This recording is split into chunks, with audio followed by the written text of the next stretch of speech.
Hey guys, it's me, Demon Autortive. So, I am posting this new series because I made the mistake of telling myself that if I didn't do a new part 2 of Ichigo Send Back in Time part 2, part 10, 11, whatever. Anyway, within 2 days, I said, you know what, if I don't do it like this stuff within a certain time limit, I will start posting things correctly. Because I hate myself. So yeah. So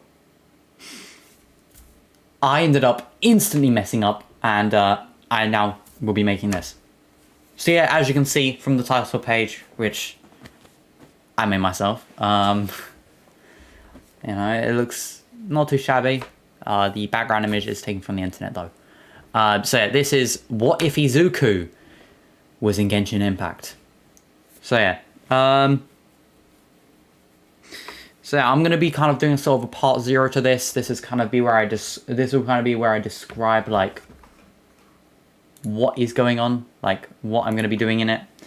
So yeah, but yeah, that's kind of what this is gonna be. So yeah, in this concept, the manga Deku, so more specifically the Vigilante version of Deku, in I want to say the more recent chapters, but yeah, kind of there. So the one who has like, you know, shit tons of. I'm pretty sure he has 100% of One for All. He has Black Whip. He has Float. He has Danger Sense. He has like the speed thing. He has the air finger, the air burst thing. But yeah, he's got like 6 extra quirks, or 7 or something. Now, before we get like straight away into this, I will let you know, I have not read the entire manga. I do know quite a bit of information about it because of shit tons of fucking spoilers, which is why I'm making this. But yeah, just so you know, but just in case I do mess up some stuff, and since this is going to be out like until the next time I like mess up with what if Ichigo Kurosaki was sent back in time, you know, give you time to like fucking tell me how shit I am. So yeah, I'll just continue. So here, this is just as Bakugo is about to use his Talk no Jutsu. So a few minutes beforehand, Bakugo, Katsuki, and the other 1A class students in all hero gear had walked up to an Izuku now laying on the floor surrounded by people. Katsuki, Bakugo shouting out, "Oi nerd, we're gonna take you back in!" Deku saying, "Get away, let me sort this out myself. And why are you even here?" Ochako responds with, "Deku, we want to help you." He just says, "Just leave. I don't need your help." Izuku is currently still in the mindset that he needs to take care of everything himself, due to the events of the war. But yeah. Izuku and the rest of them then fight, with Izuku barely breaking a sweat as he defeats almost every single one of them, except for one person, Katsuki Bakugo. Katsuki Bakugo then begins to open up his little shitty ass fucking... Sorry. Katsuki Bakugo then proceeds to open up his mouth, and the SSS plus rank skill, it is out of this world, is slightly diluted and is sent to him for a brief period of time by the author, and his Talk no Jutsu initiates, as he begins talking to Deku, telling him he's sorry, etc, etc. Izuku's eyes begin widening as he walks towards Bakugo, But right at this moment, bam, bada bing, screw you all. You thought this would be a happy moment, but no. No, it's not. Screw you.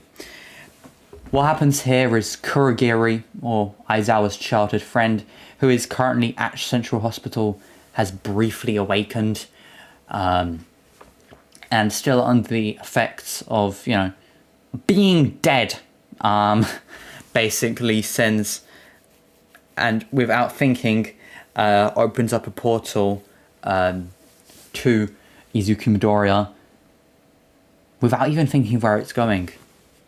He has no thoughts at the moment on where he is sending Izuku, merely putting him through a portal and sending him somewhere. So as Izuku is walking towards Bakugo, who is still crying his ass out while using Talk no Jutsu, a portal suddenly appears in front of Izuku, and he pretty much walks straight into it, with it consuming him, stunning everyone else here, and Izuku himself had his eyes widened just as it happened, with danger sense not awakening, as he wasn't in danger. He wasn't malicious in any way. And there was no maliciousness coming from it, as, you know, Kurogiri was still in a state of being in a coma. After this brief moment of being conscious, Kurogiri goes back in sleep, with the nurses and doctors frantically telling Aizawa, running to Aizawa, calling him, etc., and getting in contact with him to tell him what had happened. On the other hand, the world was in a state of shock, in a state of denial. IzukuMidoriya, Deku, the devilish hero who had been protecting them for around a month now, had suddenly disappeared, taken away by Kurogiri. Months went by and he wasn't seen. But this is a story from another day. In the perspective of Izuku, who is still immortal, with his unprecedented strength and quirks and abilities as the supernatural, he finds himself in a land known as Canrea, although he doesn't know that at the moment. And currently it is the time of the Great Cataclysm. He sees as the forces of wind, ice, thunder, fire, water, and nature are all consuming this one location. Rows upon rows of these strange black cubes with red patterns running through them are like wrapping around this place, ripping into the ground. Cracks of grounds are parting, fire is everywhere, ice is flying through the air, water is everywhere, then nature is everywhere. There are terms for this in this world, but Izuku doesn't yet know them. After all, he's arrived in this warlike landscape. Izuku is stunned by this environment, just talking to his childhood friend Katsuki Bakugo. But he is a hero. He is a person who had forsaken his friends, his family, his life, to protect those around him. So he does what he's best at. He rushes straight into danger, looking for people to save, as he had already noticed the buildings in his surroundings. While they were a bit old-timey, more European than he would expect from Japan, he still just rushes forward without a moment of thinking, using danger sense and his multiple other techniques to just burst through the areas. Green electricity sparking forth from his body. But something begins glowing within him. But yes. During this time, during the Great Cataclysm, people would have reported a green blur of electro flying through the sky, grabbing people and bringing them to safety away from attempting to bring them away from Kenria.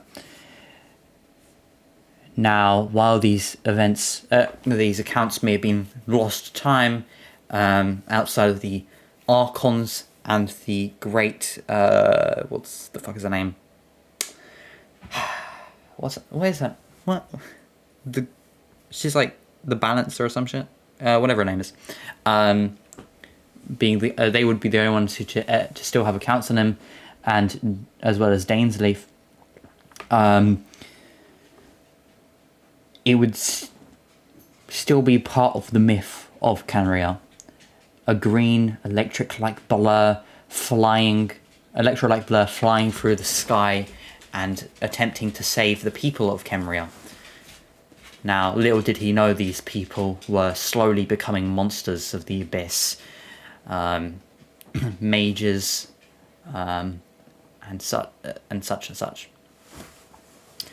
While going around saving people, he notices a few people who don't seem to have a strange misty aura around them in the darkness. 2 blonde twins.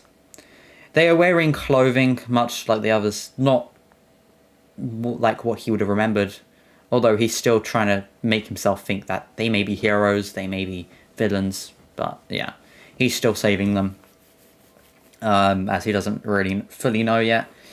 But yeah, he notices these 2 twins, and he picks them up, and he begins dragging them away. The sister of the obvious sister of the 2, the female of the 2, gradually wakes up from the jolting of his body, and she gasps. She's scared. Or at least this is sudden to her. She's not really scared, but this is sudden to her. And she looks to her side to see a green head of hair with electricity sparkling around him, and a strange rabbit ear coming off of him. She wipes her thoughts away from her as she asks him, "What's going on?" Now, Izuku doesn't fully understand what she's saying, as she is currently speaking in Mandarin. But he had a few Mandarin lessons back in high school, so he barely understands what she's saying, and he thinks he's in China. But he still responds to him what little he knows of Mandarin, and he tries to say, I'm saving you. She is fucking confused because he has a very distorted way of talking. But she's somehow managing to translate the words he isn't able to say properly, and she's like, "Wait, where's my brother? Where's Aether?" Aether, on the other hand, is also over his other shoulder, and she begins shaking him awake, just as they reach a clearing, which has a strange set of stairs and a strange door in front of it. He sits them down and just says, "Bye, I'll see you, I guess, some other time." And he again bursts off to save more. He leaves a stunned girl, who we know as Lumine, and still awakening Aether on the ground as he runs off, protecting those trying to at least protect those around him. He finds another blonde man wearing what seems to be ceremonial clothing, picking him up and finding out that his name's Dainsleif.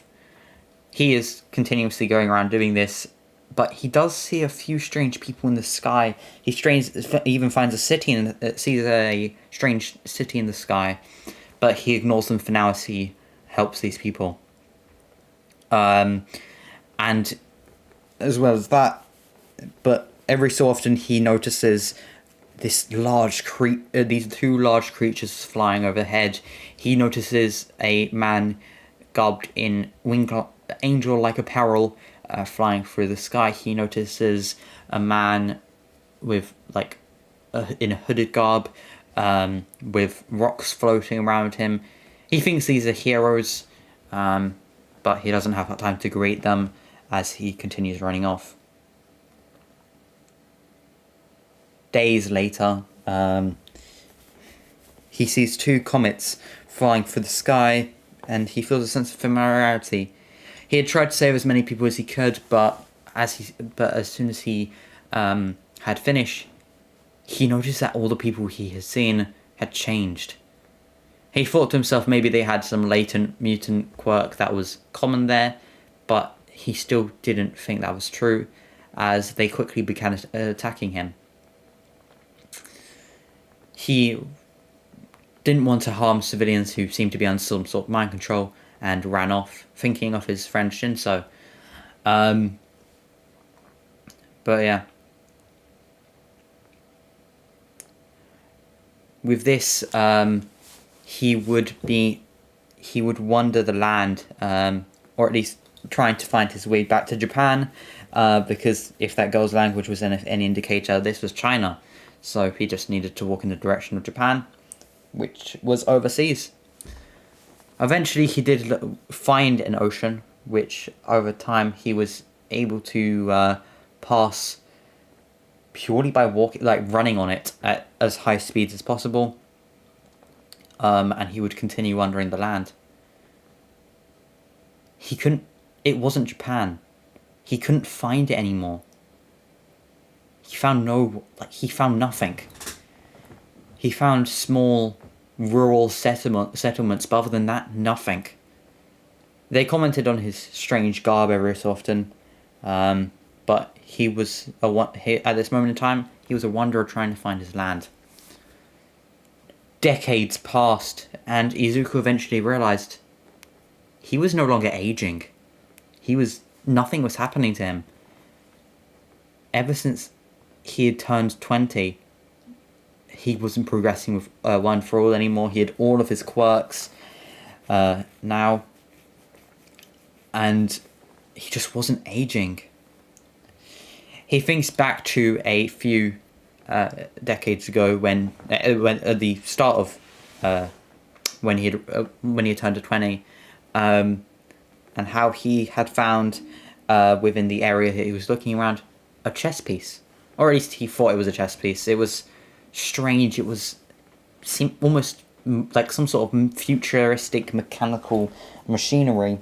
It was purely green in its color scheme, with copper and silver appearing around it. But what it mostly reminded him of was a pawn kit piece. But even seeing this, he just held tightly onto it as it was something interesting. He put it in his pocket, and he just continued walking. He surprisingly never thought about it again until this moment, and he looked down into his pocket, then he searched around where he had been living for recently, never having thrown away those trousers as they had sentimental value, and he found nothing. It was not there, but there was a small hole in his pocket trouser, which would have led into him. He was concerned and looked to his pelvis, and he saw nothing. There wasn't any protrusions, there wasn't any burn marks. He was slightly concerned, but he just left it as it was. Anyway, so I hope you like the kind of idea I'm going for here. But yeah, this was part 0 to What If Izuku was in Genshin Impact. I do hope you enjoyed. Leave a comment if you enjoyed, or likes, whatever.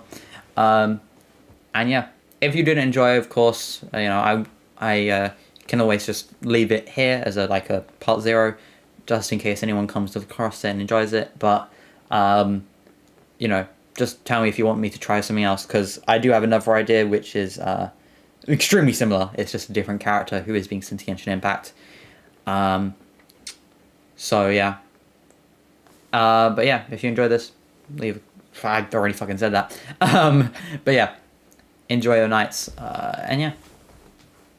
Tout le revoir. Bye bye.